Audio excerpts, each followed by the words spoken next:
नमस्कार साथियों। अपनी यूनिवर्सिटी के इस अपने प्लेटफॉर्म पे आप सभी का स्वागत है। अभी असिस्टेंट प्रोफेसर है आरपीसी के द्वारा उसका एग्जाम कंडक्ट करवाया गया था, उसका रिजल्ट आ गया था। रिजल्ट आने के बाद अपन ने चर्चा की थी और सोच रहे थे कि थोड़ा सा टाइम मिलेगा, दिसंबर लास्ट तक इंग्लिश लिटरेचर के इंटरव्यू स्टार्ट होंगे, लेकिन आरपीएससी फुल जल्दबाजी करके और 9 तारीख से आपके इंटरव्यू की डेट घोषित कर दी है। जैसे ही उन्होंने 9 तारीख को ये डाला कि 9 तारीख से आपका फर्स्ट फेज है वो शुरू हो जाएगा, तो इंग्लिश लिटरेचर के स्टूडेंट हैं उनमें थोड़ा सा हड़कम सा मच गया है, थोड़ा सा पैनिक हो गया है कि सर जल्दी नहीं हो गया क्या, कैसे तैयारी कर पाएंगे, क्या करना है हमें, क्या करें, मॉक इंटरव्यू दें या ना दें, उसका कहीं नेगेटिव इम्पैक्ट ना पड़ जाएंगे। या कईयों के ये भी उलझुल दिमाग में आ रहा है कि मेरा रोल नंबर पहले, इसका मतलब मेरा इंटरव्यू पहले दिन होगा या कब होगा। इन सब बातों पे भी चर्चा करेंगे। अभी क्या करना चाहिए, अपने आने वाले जो 10-12 दिन बचे हुए हैं इन 10 दिन में क्या करना चाहिए। अपनी यूनिवर्सिटी है वो आपके असिस्टेंट प्रोफेसर के मॉक इंटरव्यू कब कंडक्ट करवा रही है, कैसे करवा रही है, क्या होने वाला है, आपको उसके लिए कैसे रजिस्ट्रेशन करवाना है, उन सब के बारे में अपन चर्चा करेंगे। ये सेशन अपना बहुत छोटा होगा लेकिन बेहद इंपॉर्टेंट होगा आपके इंटरव्यू को लेकर। मैं आपको 5-7 चीजें बताने वाला हूं, उन चीजों के ऊपर आप फोकस कर लेना, वो आपके इंटरव्यू में काफी हेल्प करेंगे। मेरा जो 3 बार का इंटरव्यू का अनुभव है वो अनुभव मैं आपके साथ में थोड़ा सा साझा करूंगा ताकि उससे आपको काफी बेनिफिट हो सके। तो सबसे पहले तो आपको ये देखना है, अपन को चर्चा इस बात पे करनी है कि इंटरव्यू है अपना 9 तारीख को आ जाए तो सबसे पहले अपना इंटरव्यू सबसे पहले पहले आ जाए तो क्या करें। यदि 9 दिसंबर को अपना इंटरव्यू आ जाए, उनको सबसे ज्यादा डर लग रहा है कि भगवान जी कुछ भी हो जाए लेकिन 9 दिसंबर को अपना इंटरव्यू ना आए। यही आपकी गुजारिश यही है ना, हाथ जोड़ इसी बात को लेकर हाथ जोड़ रहे होंगे। बिल्कुल भी डरने की आवश्यकता नहीं है। मेरा जो 2018 आरएस था और 2021 आरएस था, दोनों इंटरव्यू हैं वो मेरे एकदम शुरुआती दौर में हुए थे। मेरा जो 21 वाला था उसमें तो तीसरे दिन आया था, तीसरे दिन, और जो 21 वाला था उसमें दूसरे दिन आया था और मेरे को मुश्किल से 8 से 10 दिन मिले थे। सब शांति से बैठे थे, अचानक नोटिफिकेशन जारी हुआ और उसके अंदर सबसे पहले पहले हरावन सेना के अंदर शामिल कर लिया था। तो इसका आपको बेनिफिट ही है, नुकसान नहीं है। सबसे पहले जिसका एंट्री होता है उसका फायदा है, नुकसान नहीं है।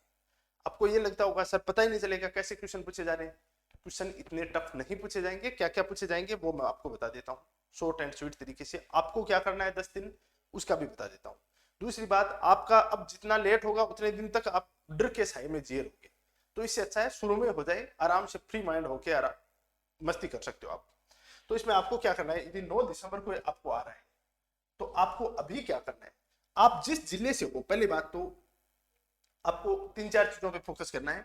एक तो आपको क्या करना है, अपना जिला तैयार करना है, अपना जिला तैयार करना और जिले के हर डायमेंशन को तैयार करना है। आपके जिले का कोई हिस्टोरिकल पर्सपेक्टिव है तो उसके बारे में देख लेना। जैसे कोई चूरू जिले का, और चूरू जिले के अंदर कहते हैं चांदी के गोले दागे गए थे, कब दागे गए थे, कौन सा राजा था, क्यों दागे गए थे। तो हर जिले की हिस्ट्री बहुत लंबी चौड़ी नहीं है, 2 या 3 पेज की है। तो हिस्टोरिकल पर्सपेक्टिव है वो आप अपने जिले का तैयार कर लेना। दूसरा कल्चरल, आपके जिले के अंदर कोई बावड़ी है, कोई आपके फोर्ट है, या कोई टूरिज्म से संबंधित कोई इंपॉर्टेंट जगह है, तो उस चीज को आप देख लेना। जैसे स्पेशल टूरिज्म है ना, इसको लेके आप देख लेना कि कोई टूरिज्म को लेके आपको यही पूछ ले, जाते ही सदस्य से पूछ लेगा भाई आप कौन से जिले से हो, कैसे हो। तो उस जिले में यही पूछ लेगा कि आपके जिले में मैं आना चाहता हूँ घूमने के लिए, आप कौन सी चीज मेरे को दिखाओगे। कोई शेखावाटी का है तो हवेलियां पूछ सकता है, कौन कौन सी हवेलियां हैं। झुंझुनू का है कौन सी, कोई 5 हवेलियों के नाम बताओ आप शेखावाटी की। सिक्कर की कोई 5 हवेलियों के नाम बताओ, क्या बताओगे आप। हवा नहीं उठनी चाहिए वहां पे, आपको बताना है। इसके अलावा आपको उसकी ज्योग्राफिकल कंडीशन क्या है, ज्योग्राफिकल ज्योग्राफिकल कैसी है। पश्चिमी राजस्थान का तो वहां के जो शेंड्यून्स है, बालू का स्तूप है, उनके बारे में पूछा जा सकता है। अरावली वाला है तो अरावली की विशेषताएं पूछ सकता है। यदि हाड़ौती में हो तो हाड़ौती की विशेषता पूछ सकता है। और पूर्वी मैदान के हो तो मैदानी भाग है उसकी विशेषताएं पूछ सकता है। ठीक है। उसके बाद में एक आता है पॉलिटिकल, आपके जिले से संबंधित कोई बड़ा नेता हुआ है, मुख्यमंत्री बना है, तो उससे संबंधित कोई क्वेश्चन पूछा जा सकता है। जैसे अभी एक पीछे मॉक इंटरव्यू हो रहा था हिंदी का, उसके अंदर ही क्वेश्चन पूछा गया था कि पूरी बातें काफी सारी पूछी गई थी, उनका पॉलिटिकल पर्सपेक्टिव भी था। तो जगन्नाथ पहाड़िया के ऊपर चर्चा आ गई कि आपके जिले से कोई मुख्यमंत्री बना है, नाम बताओ, और जिनकी हाल ही में डेथ हुई है। तो अभी पीछे कोरोना काल में उनकी डेथ हुई थी, जगन्नाथ भाटिया, 1900 कब बने थे, क्या हुआ था, उनके बारे में थोड़ा सा आप पता कर लेना। दूसरा, आपको ये पता होना चाहिए एटलीस्ट कि आपके जिले का सांसद कौन है, एमपी कौन है, आपका विधायक कौन है, और आपके जिले का अभी डीएम कौन है। ठीक है, ये आपको मोटा मोटा पता होना चाहिए। तो आप बोलोगे सर ये तो बहुत बड़ा मैटर होगा, इतना तैयार करने में तो बहुत टाइम लगेगा। नहीं लगेगा। इसको इसके 2 पेज तैयार करने हैं। हिस्ट्री कितनी होगी एक जिले की, इतनी छोटी सी हिस्ट्री होगी। कल्चरल अचीवमेंट, कितने टूरिस्ट प्लेस हैं आपके, कितनी क्या क्या चीजें हैं, तो इन दोनों को मिलाओगे तो आपका 1-2 पेज तैयार होगा मुश्किल से। ज्योग्राफिकल कंडीशन, कोई एक जिले की कितनी बड़ी ज्योग्राफी होगी, आराम से 1-2 पेज है। पॉलिटिकल, सांसद, विधायक, डीएम, अब कहते सांसद विधायक डीएम कितने याद रखेंगे, अरे 3 नाम याद करने पूरे। तो ये बेसिक बेसिक चीजें तैयार होंगी, इससे आपका कॉन्फिडेंस बहुत मजबूत होगा। आपको ये पता रहेगा कि मेरे को सब कुछ आता है, भले ही आपको इनमें से एक भी चीज ना पूछे। और मैं ये भी बोल रहा हूं आपको कि आज आप जैसे हो वैसे वैसे इंटरव्यू देने जाओगे ना, और 10 दिन नहीं पढ़ोगे और ऐसे कैसे जाओगे, तो भी आपका इंटरव्यू अच्छा चला जाएगा। लेकिन ये चीजें तैयार होनी चाहिए ताकि आपका कॉन्फिडेंस मजबूत रहे। आप जब जाओगे ना तो आपको लगे कि मेरे को सब कुछ आता है, मैं बढ़िया तैयार करके आया। ये सबसे बड़ा प्लस पॉइंट है। मॉक इंटरव्यू देने का क्या फायदा है, मॉक इंटरव्यू देने का यही फायदा है कि यार ऐसा ही इंटरव्यू वहां पे दे देंगे। नहीं, वो पहले एक घबराहट रहेगी, वहां पे कैसे बैठे होंगे, कैसे लोग मेरे को बैठाएंगे, मेरे को वहां पे कोई डरा देता है कि कुर्सी के पास जाके खड़े हो जाओ और जब तक ना बोले तब तक बैठो मत। और कई बार वो 1 मिनट तक खड़ा रहते हैं, खड़ा करके रखते हैं। ऐसी बेहूदी बातें हैं, ये फालतू बाहर चलती हैं, इनका कुछ नहीं होता है। वो जाके सीधा वो आते ही आपको, वो आपको मतलब एक तरह से डराने धमकाने के लिए नहीं बुलाते हैं, आपके साथ अच्छा कोऑपरेट करते हैं, अच्छा सहयोग करते हैं इंटरव्यू के अंदर। तो इस चीज को लेके घबराना नहीं है। ये बेसिक बेसिक चीजें आप अपनी तैयार कर लेना। और बाकी आपका कोई नया जिला बना है, फॉर एग्जाम्पल आपका नया जिला बना है, तो वो तैयार कर लेना बड़ा अच्छे से कि आपके जिले को नया जिला क्यों बनाया गया, क्या नए जिले और बनने चाहिए, क्या जो इतने जिले बने ये सही है या कम जिले बनने चाहिए थे, कौन सी कमेटी गठित की गई थी, अब रिव्यू कमेटी के अंदर कौन कौन शामिल है, वो नए जिलों से लेकर जितने भी क्वेश्चन बनते हैं उनकी सब डायमेंशन तैयार कर लेना, क्योंकि यहां से क्वेश्चन पूछा जा सकता है।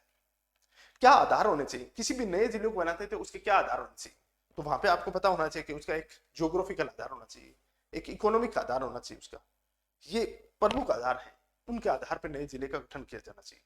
राजनीतिक आधार पर नए जिले गठित नहीं किए जाने चाहिए। तो ये सब चीजें आपको अपना जीके वाला पोर्शन है जो जनरल अवेयरनेस बोलते हैं उसका पता होना चाहिए। उसके बाद में अपन जिले के बाद में सेकंड पार्ट पे चलते हैं जीके में, करंट।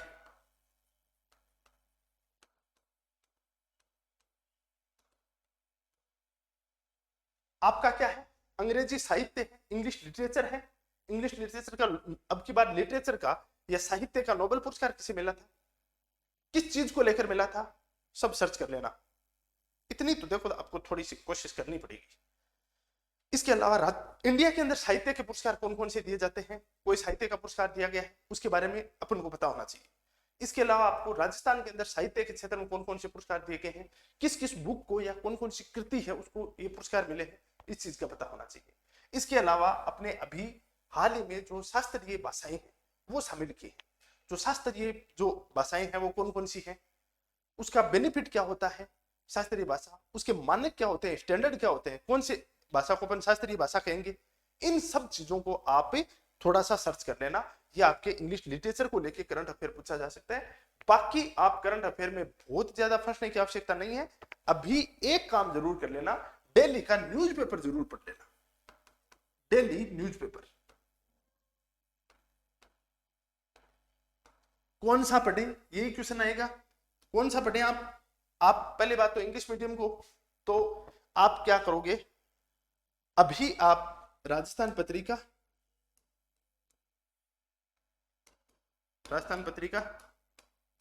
दैनिक भास्कर,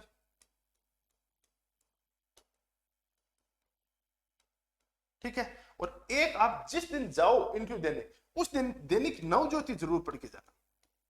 दैनिक नवज्योति, क्यों भाई ऐसा क्यों, दैनिक नवज्योति इसलिए पढ़ के जाना है लास्ट दिन, क्योंकि अजमेर के अंदर दैनिक नवज्योति है, आपने हिस्ट्री पढ़ी हो तो वहां से ही वो प्रकाशित होता था, और दैनिक नवज्योति है वो आरपीसी के अंदर मंगवाते हैं वो, और अजमेर के अंदर ये का अच्छा खासा बिकता है, तो वहां पे हो सकता है कोई मेंबर पढ़ के आया हो या कोई सदस्य पढ़ के आया हो, तो इसमें से क्वेश्चन कई बार पूछ लेते हैं। ये अखबार पढ़ लेना। बाकी आपके पास एक्सेस हो तो द हिंदू वगैरह देख लेना, इंडियन एक्सप्रेस से देख लेना, लेकिन 8-10 दिन के अखबार तो सुबह सुबह आप पढ़ ही लेना। इससे क्या होता है, कोई करंट इश्यू है उसके ऊपर बाई चांस कोई पूछे तो पूछ ले, तो ये थोड़ा सा तैयार कर लेना आप। उसके बाद में क्या आता है आपका सब्जेक्ट। सब्जेक्ट में क्या तैयार करें, देखो सब्जेक्ट में बहुत ज्यादा घुसने की जरूरत नहीं है, 10 दिन में रिवीजन नहीं होगा पक्का, किसी भी हालत में नहीं होगा। क्या करना है आपको, उसकी बेसिक चीजें तैयार कर लेना कि आपके ग्रेजुएशन में कौन कौन सी बुक चलती थी, पोस्ट ग्रेजुएशन में कौन कौन सी बुक चलती थी, अभी पीएचडी कर आप इसमें इनरोलमेंट हो तो आपके रिसर्च का सब्जेक्ट क्या है, ये जो बेसिक चीजें हैं वो तैयार कर लेना पूरी पूरी। या आपके जो लिटरेचर का जो बेसिक चीजें हैं उनको आप तैयार कर लेना, वो चीज नहीं आती है तो उसका बहुत नेगेटिव इंपैक्ट पड़ता है। तो इस हिसाब से आप इस पूरे 10 दिन को अच्छा यूटिलाइज कर सकते हो, समराइज कर सकते हो। बाकी हेक्टिक होने की, पैनिक होने की 1% भी आवश्यकता नहीं है, बिल्कुल भी नहीं होना है। फुल कॉन्फिडेंस के साथ रहो, जो होगा वो अच्छा होगा। इंटरव्यू में कितना भी पढ़ लोगे तो कोई गारंटी नहीं है कि बहुत अच्छे मार्क्स आएंगे, और कई बार इंटरव्यू में बिल्कुल भी नहीं पढ़ के जाते हैं तो भी बहुत अच्छे मार्क्स आ जाते हैं। ये बहुत ज्यादा संयोग और लक का भी खेल होता है, लेकिन संयोग और लक है वो बगैर मेहनत के भाग्य कुछ नहीं होता है, मेहनत इंपॉर्टेंट है। तो अपने पास जितना समय है उसको अपन बेहतर तरीके से उसका यूटिलाइज करना है, बस इसी चीज के ऊपर फोकस करना है। अभी अपनी यूनिवर्सिटी आपके लिए 7 और 8 तारीख को, 7 और 8 तारीख को मॉक इंटरव्यू, आपके मॉक इंटरव्यू कंडक्ट करवा रही है। ये मॉक इंटरव्यू क्या होंगे, एज इट इज आरपीएससी की तर्ज पर होंगे। जैसे आरपीएससी के अंदर लिया जाता है इंटरव्यू, एज इट इज वैसा वैसा इंटरव्यू लिया जाएगा। आपको उसका वीडियोग्राफी भी दी जाएगी। एक आपका 3 से 4 घंटे का ओरिएंटेशन सेशन होगा। उस सेशन के अंदर जो प्रोफेसर हैं वो आपको पूरा बताएंगे लिटरेचर में क्या क्या पढ़ने है, क्या क्या चीजें पढ़ सकते हो, कौन कौन सी चीजों का ध्यान रखना है, उन सब चीजों के बारे में इसके अंदर आपको बताएंगे। इसकी विशेषता बता देता हूं मैं। आरपीएससी असिस्टेंट प्रोफेसर जो है इंटरव्यू, इसके अंदर इंग्लिश लिटरेचर का मॉक इंटरव्यू लिया जाएगा, जिसके अंदर ओरिएंटेशन सेशन होगा 3 से 4 घंटे का। 2 मॉक इंटरव्यू आपके कंडक्ट करवाए जाएंगे, ठीक है, जिसमें अंदर यूनिवर्सिटी के एक्सपर्ट होंगे। वहां पे ऐसा, जैसे कई बार कुछ स्टूडेंट की ऐसी क्यूरीज थी कि सर हम पिछली बार मॉक इंटरव्यू दिया था और वहां पे कोई एसडीएम उठा लाए थे, किसी आरपीएस को उठा लाए थे, उन्होंने हमारे मॉक इंटरव्यू दी थी। एसडीएम आरपीएस को यहाँ पे इंटरव्यू का कोई लेना देना नहीं है। हाँ, एक जीके का व्यक्ति होता है वो जरूर आपको होगा, बाकी 2 आपके एक्सपर्ट होंगे जो आपके सब्जेक्ट के होंगे। वहां पे तो आपके सब्जेक्ट का इंटरव्यू होगा ना, ठीक है। उसके बाद में आता है 2 मॉक इंटरव्यू होंगे। इंटरव्यू की तैयारी के लिए बुकलेट भी दी जाएगी, एक मॉक इंटरव्यू की वीडियो रिकॉर्डिंग आपको दी जाएगी। इसके अलावा टीचिंग स्किल सेशन है वो भी कंडक्ट करवाया जाएगा, जिसमें ग्रुप डिस्कशन भी आपको वहां पे देखने को मिलेगा। फीडबैक सेशन होगा, पूरा इंटरव्यू होगा, उसके बाद 2-5 मिनट के लिए आपको वापस बुलाया जाएगा और आपको पूरा फीडबैक देंगे कि आपने कौन कौन सी गलतियां की हैं और क्या क्या आपको ध्यान रखना है। और उसके बाद में आपको हाईटेक इंटरव्यू सेटअप इतना शानदार होगा, आपको देख के आनंद आ जाएगा। जैसे बड़े बड़े इंस्टीट्यूट हैं दिल्ली में, दृष्टि आईएएस है, बाजीराव है, उनके जो इंटरव्यू सेटअप है उस तरीके का इंटरव्यू सेटअप तैयार किया गया आपके लिए, तो उसका आप लाभ उठा सकते हो। मॉक इंटरव्यू देने का सबसे बड़ा बेनिफिट ये है, क्योंकि मेरा 2018 वाला इंटरव्यू था आरएस का, मैंने 22 से 23 मॉक इंटरव्यू दिए थे और मेरा कॉन्फिडेंस इतना शानदार हो गया था, जब मैं फाइनल इंटरव्यू देने गया था आरपीएससी में तो मेरे को लगा कि ये तो कुछ नहीं है, इससे तो हार्ड मैं मॉक इंटरव्यू दे के आ चुका हूँ। बहुत ही मेरा कॉन्फिडेंस एकदम शानदार वाला था, वहां पे बिल्कुल भी घबराहट वगैरह कुछ नहीं थी। तो ये आपको एक बेनिफिट होगा सबसे बड़ा। तो आप यदि कोई भी मॉक इंटरव्यू के लिए इनरोलमेंट करना चाहते हो तो ये नंबर दिए हुए हैं अपने 82082091475524। इस नंबर पे आप मॉक इंटरव्यू के लिए अपना इनरोलमेंट करवा सकते हो। इनरोलमेंट करवा लोगे तो बाद में आपको उसी आधार पे स्लॉट दे दिया जाएगा कि इस टाइम आना है, इतनी बजे आना है, कब आपका इंटरव्यू होगा उसके बारे में बता दिया जाएगा। इन नंबर पे एक बार आप कॉल करके और अपना स्लॉट है वो बुक करवा सकते हो। 7 और 8 तारीख को होगा। कुछ स्टूडेंट ज्यादा होंगे, पता चलेगा कि उनका इंटरव्यू बाद में है तो उसको और अपन आगे भी बढ़ा लेंगे, ठीक है ना। और किसी प्रकार की क्यूरीज हो तो इस नंबर पे कांटेक्ट कर लेना, आपको पूरा समाधान कर दिया जाएगा। बाकी यहाँ पे आपका ऑफलाइन सेशन है वो तो लिया ही जाएगा। अभी के लिए इतना ही। Thank you very much for discussion. मिलते हैं किसी और इंपॉर्टेंट सेशन के साथ। और किसी प्रकार की क्यूरीज हो तो आप कमेंट बॉक्स में भी कमेंट करके भी डाल सकते हो।